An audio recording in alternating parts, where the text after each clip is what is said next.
Brochachos, Officer Dan back with another how-to. Two-pot dual caliper brackets from Gktech. Let's show you what's inside this box. Of course you got your brackets. We got these guide plates here, and I'll explain these bad boys in a bit. Next up we got the brake caliper bolts and the extended wheel hub bolts in all their glory. Let's install these things, shall we? Remove your baller looking neochrome lug nuts and wheel, your hub centric ring, and now we're going to remove the caliper. Get your tool of choice behind the caliper and remove the two bolts holding it in place. Slide it out of the way and you'll be left with the disc. Time to get the dust boot off. Pry that sucker out with something. Back off the brake adjuster if need be to remove the disc. Unbolt your camber arm. Unbolt the traction arm. Finally, unbolt the tow arm. Grab a big ass socket and remove the axle nut and washer. All the while making sure your axle isn't seized, otherwise there will be problems. Remove the handbrake cable from the drum shoe and the spring from the backing plate. Now remove the nut from behind the handbrake cable and remove that cable from said backing plate. Unbolt the coilover strut, remove the ball joint nut, and massage her a bit to get that ball joint unstuck. And we are now fully armless. You can do this with the shaft installed. Just remove the ball joint nut and snag a pry bar to pry from the LCA to the knuckle. Pow! Done. Now remove the shaft. Then casually remove the entire hub assembly. Swing over to the flat surface of your choice and flip it over so you can remove the 4 bolts holding the hub on. Then the handbrake pivot nut and washer, and remove the entire knuckle assembly. You will now be left with the rear wheel bearing. Hard to say. Move to the side and separate the knuckle from the backing plate. Now grab the knuckle and your two-pot bracket for its respective side. Hint, it will have a cutout that matches the knuckle. Flip it and place it on top. Look at that fitment. You may be a cool kid and have the aluminum Z32 or GTR knucks, and there will be some trimming needed. Let me show you the way. Place the knuckle on top of the Gktech bracket and see where it makes contact. Mark those spots with a paint pen and trim little by little.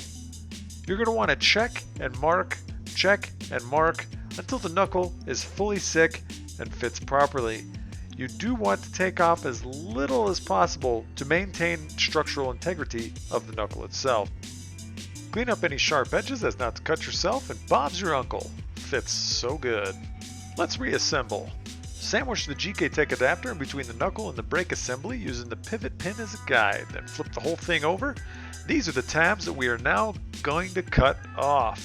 You can set your calipers nearby to see where they're going to make contact.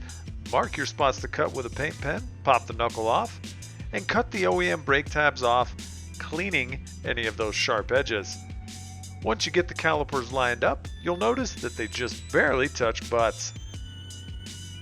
Grab the guide plate I mentioned earlier at the start of this vid and place them on the bolt holes, then bolt them down to the calipers. Mark the areas where the bracket doesn't cover. Remove the bracket. Trim down both calipers until they fit nicely. You can now toss those guide plates in the trashola. Now that that's done, let's install it all back together. We're going to do this upside down so it's easier for you to spectate. First, reinstall the wheel bearing, then the handbrake assembly and dust cover onto the hub.